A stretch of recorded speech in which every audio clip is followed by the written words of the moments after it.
Good morning friends. జీవిత సత్యాలు అనే శీర్షికలో ఈరోజు మీ అందరికీ ఒక చిన్న విషయము చెప్దామని నాకు అనిపించింది, అందుకే ఈ వీడియో చేయడం జరుగుతుంది.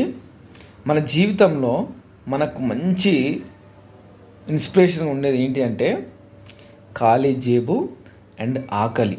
ఈ రెండు మనిషిని చాలా ఉన్నత స్థానంలో ఉంచడానికి అవకాశం ఉంది. ఎందుకంటే ఖాళీ జేబు ఉందనుకో మనకేం తోచదు, మన దగ్గర డబ్బులు లేవని తెలుసుకొని ఎదుటి వాళ్ళు కూడా మనకు రెస్పెక్ట్ ఇవ్వరు. సో ఆకలి అనేది ప్రపంచంలో ఉన్న ప్రతి ప్రాణికి చాలా అవసరము. ఈ ఆకలి కోసమే ప్రతిరోజు మనిషి అలుపెరగకుండా ప్రయాణిస్తూనే ఉన్నాడు, ఇంకా తిరుగుతూనే ఉన్నాడు. సో ఈ రెండు అనేటివి మనకు మంచి ఇన్స్పిరేషన్గా ఉంటాయి. దీనికోసం మనం ఏం చేయాలి? ఖచ్చితంగా మనం ఎంచుకున్న రంగంలో మనము త్రికరణ శుద్ధిగా హార్డ్ వర్క్ చేసుకుంటూ ఉన్నత శిఖరాలను అందుకోవాలని